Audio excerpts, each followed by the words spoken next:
सोना रानी गिर गई भैया। भाई बड़ा धोखा हो गया। डाली टूटी, रानी का पैर फिसला, रानी पेट के बाहर जमीन पर गिर गई। पेट को बड़े जोर से झटका लगा, रानी को बड़ा दर्द हुआ, रानी बेहोश होकर के वो जमीन पे लेट गई। जैसे ही डाली टूटी तो सखी सहेलियों ने उस डाली की आवाज को सुना, पीछे लौट के देखी तो पेड़ के किनारे डाली टूटी पड़ी है, तो डाली के बाजू में रानी भी पड़ी हुई है। सब सखियां भाजी तोड़ना छोड़ के दौड़ के रानी के पास आई। रानी को देखी तो रानी बेहोश पड़ी हुई थी। सखी सहेली रानी से बोलती है, लेकिन रानी ने बिल्कुल भी नहीं बोला, बेहोश हो चुकी थी रानी। तो सब सखियां घबरा गई, बोले अब करें तो क्या करें, अब जंगल में कोई कपड़े भी नहीं है। तुरंत सखी सहेलियों ने अपनी झोली से भाजी निकाला और जमीन पर बिछा दिया, बिस्तर बना दिया, सेज बना दिया। तो रानी को उठा करके वही भाजी की कोमल कलियों की सेज पर सुला दिया और चारों तरफ सखी सहेली बैठ गई और बड़ा देव से प्रार्थना करने लगी, हे प्रकृति शक्ति फड़ापेन बड़ा देव, हमारी महारानी जी को कुछ नहीं होना चाहिए, रक्षा करो। इस प्रकार से सब सखी सहेली आस पास बैठ गई और रानी की सेवा करने लगी।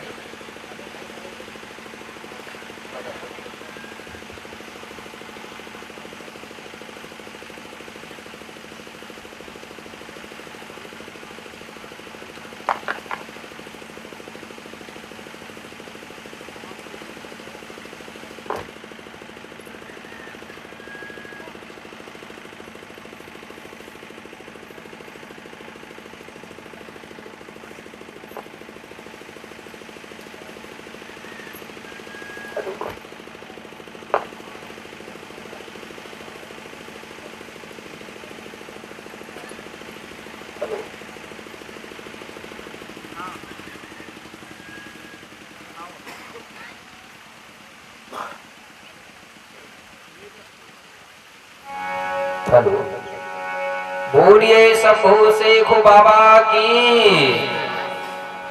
तो सब सखी सहेली आसपास बैठ जाती है और बड़ा देव से प्रार्थना करती है और रानी की सेवा करती है। उसी समय हुआ क्या, अचानक मौसम बदलने लगा। तो कैसे कि जोर जोर से हवा चली, तुरंत मेरे भाई मौसम में परिवर्तन होने लगा, जोर जोर से हवा चलने लगी और होने लगी है अंधियारी और काले काले बादल छाए, आज मेघ गरज रहे भारी। हुआ क्या मेरे भाई, तुरंत आकाश मंडल पर काले काले बादल छा गए, मेघ गर्जना करने लगे, हवा धुंध चलने लगा, अंधेरा सा छा गया, पूरा वातावरण डरावना सा हो गया। ऐसा लगने लगा कि पानी या और बरसेगा। सब सखियों ने जब ये माहौल देखी, ये मौसम देखी तो घबरा गई और घबराते हुए बड़ादेव से बार बार प्रार्थना कर रही कि हे बड़ादेव, रानी को कुछ नहीं होना चाहिए। लेकिन हुआ क्या मेरे भाई कि बिजली कड़की जोरों से और छाई है घोर आवाज और उसी समय मां सोना ने आज जन्मी कन्या नवजात। क्या हुआ, उसी समय मेरे भाई बिजली बड़े जोर से चमकती है, कड़कती है। तो जैसे ही बिजली कड़की उसकी घनाघोर आवाज हो गई, उस आवाज से सोना रानी के कान सुन्न पड़ गए। बिजली के चमकने से सोना रानी के आंख चकचौंध आ गए। सोना रानी घबरा गई और घबराते हुए बिजली के साथ चमकने के साथ ही साथ बादल के कड़कने के साथ ही साथ सोना रानी ने भाजी की कोमल कलियों पे मेरे सगाजनों एक सुंदर सी कन्या को जन्म दे दिया। जैसे ही कन्या का जन्म हुआ मेरे भाई, तो बिजली जो शक्ति है वो कन्या के शरीर में जाके समा जाती है। बिजली शक्ति समाहित हो गई कलिया दाई जोर जोर से चिल्लाने लगी। जैसे ही कलिया दाई ने जोर जोर से चिल्लाना चालू की तो जो हवा चल रही थी तेज, वो धीरे धीरे कम हो गई। काले काले बादल थे वो भी धीरे धीरे साफ हो गया, मतलब पूरा मौसम बादल साफ हो गया। तो मैं आपको बता दूं कि जब बेटा बेटी का जब जन्म होता है, चाहे कोई भी समाज हो, जब जन्म होता है तो बच्चे आज भी चिल्लाते हुए जन्म लेते हैं। लेकिन वो चिल्लाते क्या है, ये बात आपको बता दूं। जब बच्चे का जन्म होता है मेरे सगा जनो, तो चाहे वो एससी हो, एसटी हो, ओबीसी हो, सभी बच्चों का जब जन्म होता है तो मुट्ठी बांध के ही बच्चों का जन्म होता है कि नहीं होता? अगर किसी समाज का बच्चे का जन्म हाथ फैला के होता होगा तो हाथ उठा के बता दो, होता है? इसलिए बता रहा हूं, कुछ लोग बोलते हैं कि गोंडियन लोग बड़ा देव की जब जयकारा करते हैं तो मुट्ठी बांध के करते हैं, हाथ फैला के क्यों नहीं करते? मेरे भाई, जब ये पावन धरा धरती पर कोई भी जब आएगा जन्म लेके तो मुट्ठी बांध के आता है और हाथ वही फैलाता है जो दुनिया छोड़ के जाता है, ठीक है ना?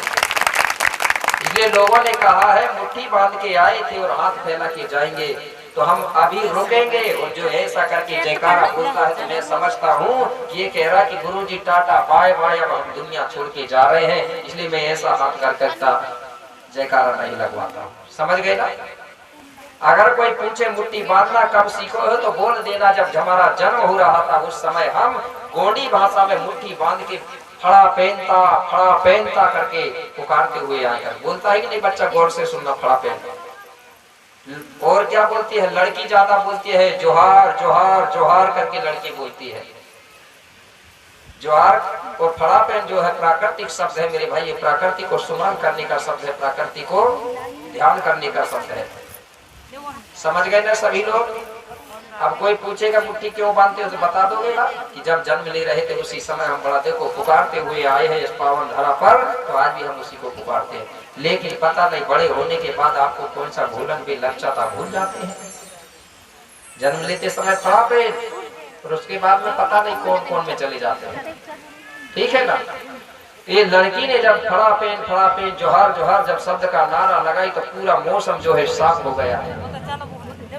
इसके बाद सखी सहेली कहने लगी कि अब मौसम साफ हो गया, अब देर नहीं करना चाहिए, अब रानी को लेकर के और इस बच्ची को लेकर के अब घर चलना चाहिए। तो तुरंत मेरे भाई रानी सहित सब सखी सहेली घर जाती है। कैसे? तब सब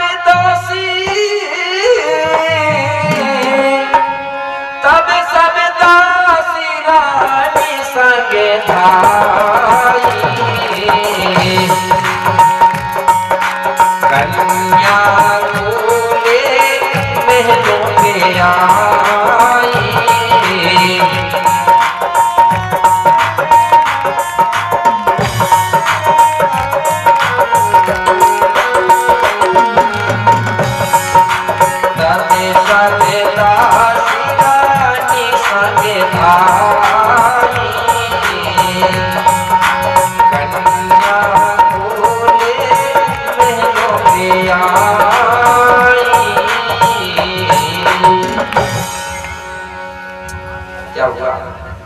सखी सहेलियों ने तुरंत रानी सहित उस कन्या को लेकर के घर पहुंची। घर पहुंच करके याद राहुल राजा से सारा समाचार सुनाई। राजा ने जैसे ही ये समाचार सुना कि बोले मेरे घर में कन्या का जन्म हुआ, तो राजा ने सोचा कि पहली कन्या है, संतान है, वो भी कन्या है, लड़की है। तो राजा ने समझा कि मेरे घर में देवी शक्ति का अवतार हुआ। ये राजा ने समझा। आज भी हमारे घर में अगर लड़की का जन्म होता तो आज भी हम देवी के रूप में मानते हैं कि नहीं? शक्ति के रूप में। राजा बड़ा प्रसन्न हुआ। अब राजा ने प्रसन्नता के साथ ही साथ सबको खबर भी दे दिया। अब इसका संस्कार होता है, तो आपको बता दूं अब संस्कार के बारे में। जब हमारे घर में बेटा बेटी का जन्म होता है कैसे करके हम संस्कार करते हैं। और समय हॉस्पिटल अस्पताल नहीं थे, ते काम हमारे घर में ही मातृ शक्तियों के माध्यम से होता था। होता था कि नहीं होता था? अब के बच्चों का जन्म अब इधर नहीं होता, चाहे वो गरीब हो चाहे अमीर हो। अब बच्चों का जन्म हो कहाँ रहा है? कहाँ होता है जन्म? हॉस्पिटल अस्पतालों में हो रहा है। और पहले बच्चों का जन्म कहाँ होता था? हमारे घर में होता था, या खेती बाड़ी जंगल पहाड़ों में, जहाँ उसकी माँ रही वहीं हो जाता था। अब तो सब लोगों को वहीं ले जाना पड़ रहा, ले जा रहा है। इसलिए किसी ने मुझे बताया था और मेरा भी खोज है, सबसे पहले जब बच्चे होते थे, जब विवाह होती थी अपने समाज में, तो पहला जो संतान पैदा होती थी तो लड़की अपने माई को चली जाती थी, ठीक है ना, पहली संतान के लिए। तो वो लड़का का जो जन्म होता था वो अपने नाना नानी के यहाँ होता था। कहाँ होता था जन्म? नाना नानी के यहाँ। इसलिए उस बच्चे का हर हमेशा लगाव अपने नाना नानी से रहता था। कभी भी वो बच्चे बोलता था कि मम्मी नानी के घर रख ले, नाना के घर रख ले, ये बोलते थे वो बच्चे पहले। और अब के बच्चों का जो जन्म होता है वो हॉस्पिटल अस्पताल में होता है। इसलिए अब के बच्चे हॉस्पिटल की याद करते हैं, नाना नानी की नहीं करते। बहुत कम बच्चे या नाना की करते हैं। अब कहते हैं कि मम्मी पेट दर्द दे रहा है, सर दर्द दे रहा हो, हॉस्पिटल अस्पताल रख लो। क्योंकि जिसका जन्म जहां से होता है उसका लगाव वही होता है, ठीक है। तो राजा ने क्या किया, सबसे पहले संस्कार करवाया। तो सबसे पहले जो संस्कार है गोंडी संस्कृति में, जिसको गोलेर सियाना या गोलेर चखाना बोलते हैं, इसका मतलब होता है मीठा पानी चटाना। हमारी मातृ शक्तियां सबसे पहले उस बच्चे को शहद और पानी मिला के उस बच्चे को चटाती थी। अब की महिलाओं को पता नहीं होगा, पहले की जो कुछ होगी, कुछ अभी की भी कुछ महिलाओं को होगा। जिसको अगर ये मालूम होगा तो भैया लोगों को हाथ उठा के बता दो वो मातृ शक्ति, जिससे वो जान जाए कि हाँ बात सही। एक दो उठा रही है, बाकी सब महिलाएं भूल गई, ठीक है। ये इसलिए किया जाता था कि जब बच्चे के मुंह में मीठा पानी डालते थे तो उसका स्वाद बदल जाता था, उसके मुंह में चुलबुलाहट आती थी, वो अपनी जिह्वा चलाना सीख जाता था। मतलब दूध पिलाने की आदत बनाने के लिए काम किया जाता था। इसके बाद में जिसको छठी बोलते हैं या सूधक बोलते हैं या पंचबंधन भी बोलते हैं हिंदी में, ये नरा गिरने के बाद किया जाता है।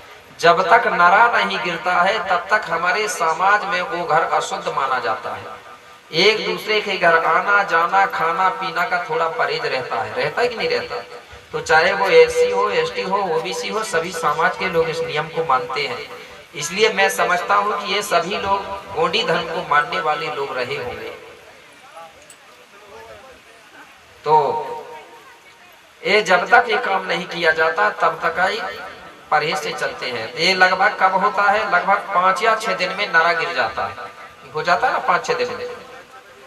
जब नरा गिर जाता है तो इस नरा को हमारी मातृ शक्तियां उसी घर के अंदर, हेलो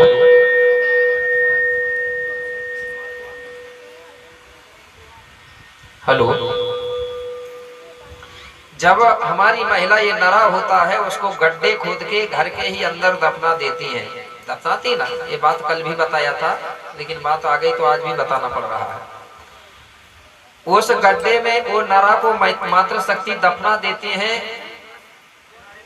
उस गड्ढे को हमारे भैया लोग नहीं देखते, क्योंकि वो दफनाना भी दफनाने के बराबर माना जाता है उस जीव को। जब वही जीव बड़ा होता है, जब वो खत्म होता है, तो उसको जब दफनाते हैं तो फिर भैया लोग आज भी दफना देते हैं। उस गड्ढे को महिला लोग नहीं देखती हैं। इस प्रकार से इस संस्कार को किया जाता है। तो बात इसलिए बताया कि कभी कभी लोग बोलते हैं कि यार महिलाएं बोले जब आदमी खत्म हो जाए तो मट्टी में क्यों नहीं जाती? जाती है लेकिन उधर नहीं जाती, ठीक है ना। इस प्रकार से संस्कार कब किया जाता है? 5वां या 6वां दिन में। तो एक काम जब करते हैं, आवाज बहुत कैसी रही, तो कम कर दो ना थोड़ा।